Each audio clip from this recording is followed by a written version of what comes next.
ꯏꯔꯥꯠꯄꯨ ꯂꯥꯠꯄꯒꯤ ꯊꯧꯔꯝ ꯈꯪꯃꯤꯟꯅꯁꯤ ꯄꯥꯔꯠ 3 ꯑꯍꯥꯟꯕ ꯃꯛꯇꯗ ꯃꯩꯇꯩ ꯏꯌꯦꯛꯆꯥ ꯃꯌꯥꯝ ꯈ꯭ꯋꯥꯏ ꯄꯨꯝꯅꯃꯛꯄꯨ ꯑꯩꯅ ꯑꯩꯒꯤ ꯌꯨꯇ꯭ꯌꯨꯕ ꯆꯦꯅꯦꯜ ꯑꯁꯤꯗ ꯃꯌꯥꯝꯕꯨ ꯇꯔꯥꯝꯅ ꯑꯣꯛꯆꯔꯤ ꯀꯪꯂꯩꯆꯥ ꯃꯌꯥꯝꯅ ꯑꯩꯒꯤ ꯌꯨꯇ꯭ꯌꯨꯕ ꯆꯦꯅꯦꯜ ꯑꯁꯤꯕꯨ ꯂꯥꯏꯛ ꯁꯦꯌꯔ ꯑꯃꯁꯨꯡ ꯁꯕꯁꯀ꯭ꯔꯥꯏꯕ ꯇꯧꯕꯤꯗꯨꯅ ꯑꯩꯕꯨ ꯊꯧꯅꯥ ꯍꯥꯞꯄꯤꯕꯒꯤꯗꯃꯛ ꯃꯌꯥꯝꯕꯨ ꯑꯩꯅ ꯍꯟꯅ ꯍꯟꯅ ꯊꯥꯒꯠꯆꯔꯤ ꯃꯩꯇꯩ ꯃꯆꯥ ꯀꯪꯂꯩꯆꯥ ꯃꯌꯥꯝ ꯈ꯭ꯋꯥꯏꯒꯤ ꯈꯖꯤꯛꯇꯪ ꯑꯣꯏꯔꯕꯁꯨ ꯃꯇꯦꯡ ꯈꯔ ꯇꯧꯖꯕ ꯉꯝꯅꯕ ꯊꯥꯡꯖꯔꯤꯕ ꯈꯣꯡꯊꯥꯡ ꯑꯁꯤꯗ ꯃꯌꯥꯝꯁꯨ ꯁꯔꯨꯛ ꯌꯥꯕꯤꯕꯒꯤꯗꯃꯛ ꯃꯌꯥꯝꯕꯨ ꯑꯩꯅ ꯀꯪꯂꯩꯆꯥ ꯑꯃ ꯑꯣꯏꯅ हन्ना हन्ना थागतचरी मयामबु ngasi mayam khwai pumnamakki mafamda aigi oja guru singgi thaujalagi aina tanpangjarakpa haijarakpa khangjarakpa aruba ahakpa laiwa kangrol khara thamjage aina yamna khangni hai haibagi wafamdi nachade akhangba khara kak mayamgi mafamda sum lathokjaba khaktani Kanagumba miyoi kharana kalak mihau chawba taipangi minam langda thuduna ipa ipu ahal lamal oja lai guru singna asuk luna sengna thambiram laba laiwa tinwa kaya si yamna tarai tarai na sendal lambida matikna duna sijinna ba thengnajai yaragadi asigumba thauram kaya si tawidabana yaifaba oigani Taipang mapu mahaki mafamda langjabagi masak oiraklabada nongmadi soidana mapu mahaki michai mayoknarakani asina tunggi punsida yamna akaiba lakpagi akiba laigani aina thamjaba wahai wata kaya asida soikiba lankiba hairoidaba haidokiba haigadabana hayaudabana chingba soikiba lankiba wahai karal chatkiba kaya yaurabasu mayamna Maitai macha iyekcha amani khallaga ngapiyu haina mayamgi mafamda aina hanna hanna amukkasu khurumjari adudi khangminarasi iratpu latpagi ahum suba tangkap iratpu latpagi mingkhairol chintha paring langsangi mingkhayamu khangminarasi Nongyai mari on bane chaura mapan thi bane chaura mapan tha bane chaura mapan mane paring amarak thare khoyum mari makku taijikke kubiyu ha ha yeng asigi mingkhai asi solaga irat phugi chukchi mari gi chukhongda haibadi Thangjing wangbren marjing kaubruda laina chingba katkani irik kanganna laija iching kanduna chukhong marida katkani amuk paring ngakpa matang khangminarasi nongpokta nongsa tauna ngai nongchupta leikhom tauna ngai awangda nongkhong tauna ngai Makhada laisa tauna ngai paring ngagliba khoyum mari makku taijikke kubiyu haung hayeng asigi mingkhai asi solaga maikai marida laina chingba katkani irik kanganna laija ising kanduna katkani aduga khothang tara londuna nolukkani khurumgani amuksu khoyum lai mari ngaktuna maikai nipal sundai tara taruk laktuna phenchai karan lakle kaptu huiren thare lengdare pha kung kakuk mapung phare papal chu mapung phare leiron mapal nongrol mapal semle taijikke kubiyu haung hayeng asigi mikhai asi solaga irat puda laina chingba katkani irik kanganna laija ising kanduna katkani atang asida papal paring hunba loire ताफलगी मिंखैसु खंगमिनसी तिनछांग तिनपुक खाइना येत्रेबा कौवे पाफल लीला no Ningthou ताइजिके कुबियु हाउं हाये असीगी मिंखै असी सोलगा पाफलगी लैना निपालदा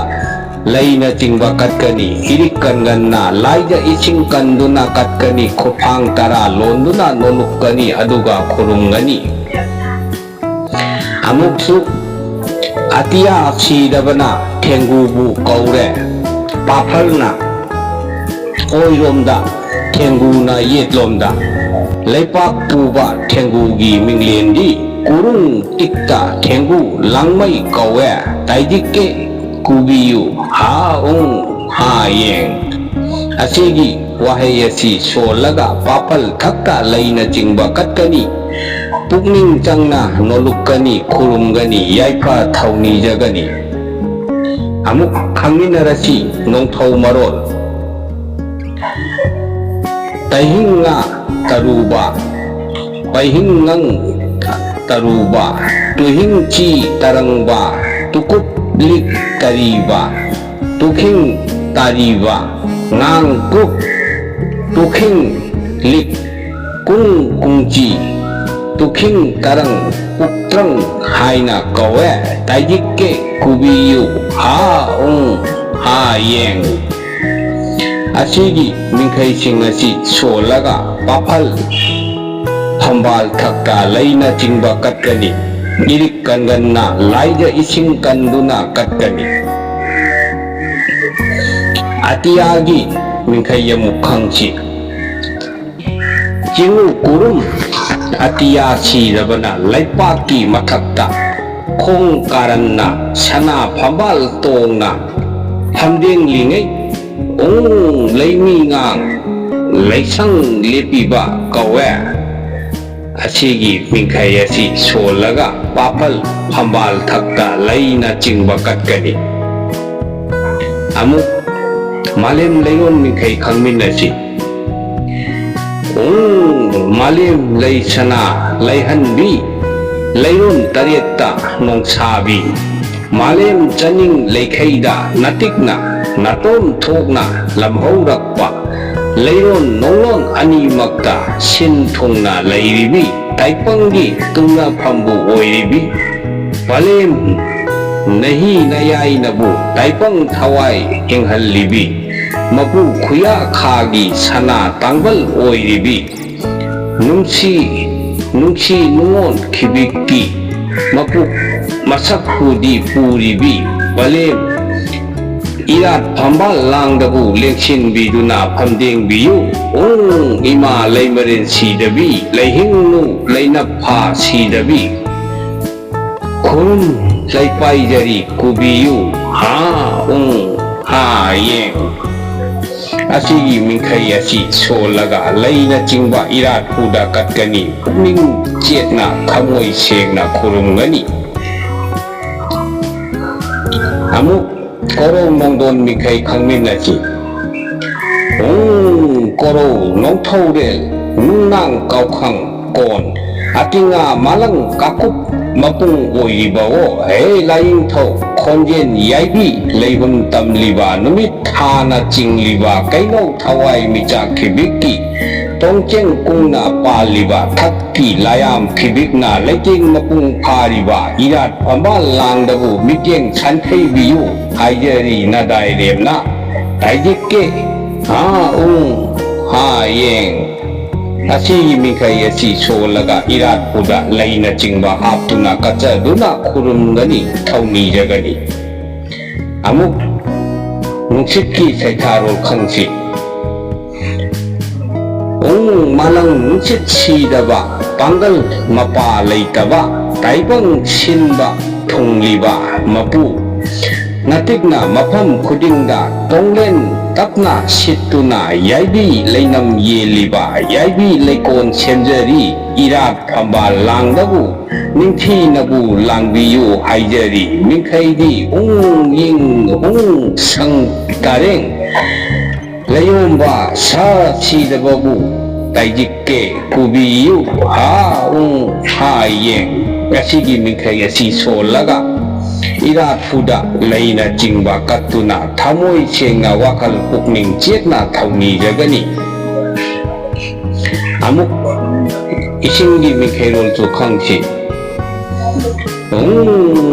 इफुट खो लैयाबा मिरिंग हिंग लयोंबा तरंग लाइजा Aruba अपक मसिन खिबिकी सेंथोई मसक ओइरिबा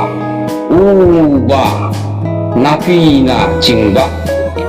थवाई पानबा खिबिकी मही मयाई ओइरिबा इरात थौरम खुदिंदा चिंगु लाइगी इतिन फंबु ओइरिबा इरात लाइतिन कोंदा तरंग लाइजा इरेन ओइरिबा सीदबा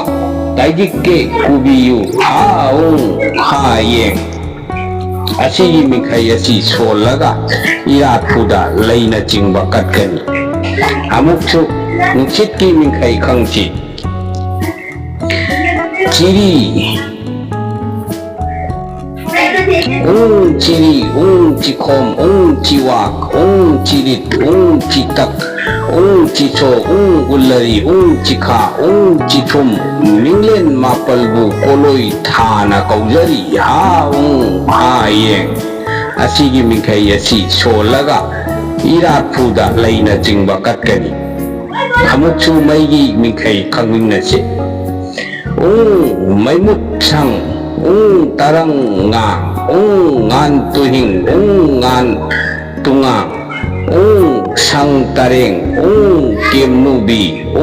mahing sang mit tarang sang nubi minglen mapal bu saithana kaujari ha yeng asigi mikhai asi solaga irat puda laina chingba katkani khurungani amuk nawongi mikhai khangchi ang yeng i phut get kakla chi makik ok kuk ing sang tareng iyomba lechin kunchin tunglen rikla pun iyomba lahing sang iphut tho iyaba miring hing loyamba minglen mapal koloi thana kaujari asigi mikhai sing asi sonduna irat puda leina chingba katkani khutphang tara londuna phukning changna nolukani khurungani thangjing tukki mikhai rol amuk khangwinarasi hey lying thau lying kongchi le kauba lai malem gi chanthong da koloi thangjing kauna chukki masak oina malem ngakpa lai thauram masigi akai atoi ngakpi yu ha yeng asigi mikhai asi solaga thangjing chukhong da leina chingba katkani amuksu khangmin asi mayram chukki mikhai ro hey lying thau onchorel kauba lai malemgi mairamda koloi khana chawba wangburen langonduna malem ngagni ba hey koyum thauram asigi akai atoi ngakpiyu chingu nganglo khada lairang laikachari ha yeng asigi mikhai asi solaga mayramgi chukhongda laina chingba kachagani amuk khangmin asi marjing chukki mikhai rol hey lying thau langbum umaba malem gi chikhek chingkhai koloi marjing kauna malem kai dana ba ngagli ba hey lying thau thauram masigi akai atoi ngakpi yu chingu nganglo khada lairang laikachari ha yeng asigi mikhai asi solaga marjingi chukhongda laina chingba katuna thauni jagani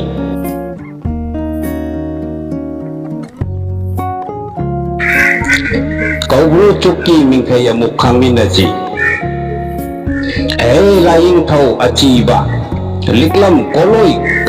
kaubru kauna langon lakba lai chukki masak oina malem kaidana bangagli ba irat thauram asigi akai atoi ngakpi yu chingu nakhong khada lairang leihun tamjari kubiyu ha ha yeng asigi mikhai asi solaga liklam tukhongda laina chingba katkani irik kanganna laija ising kanduna katkani amuk khangminasi maikai tara taibagi mikhai laing thau khoyum kobru asupa chingu nongchuk ariba santhong laing thau thanga yumum hangdaba kasa lai oiba chingwang lakki purei romba khoyum nongpok malang oiba chingu kaino chingsomba thangmai mar ningthau khoyum ungjaba chingmaba nganglo ren Lokhiba lai koro nongthau sorarel thakta ngakpa sarang lai khada ngakpa thongarel irak thauni asigi akai atoi ngapiyu chingu khuya khada laikachari ha yeng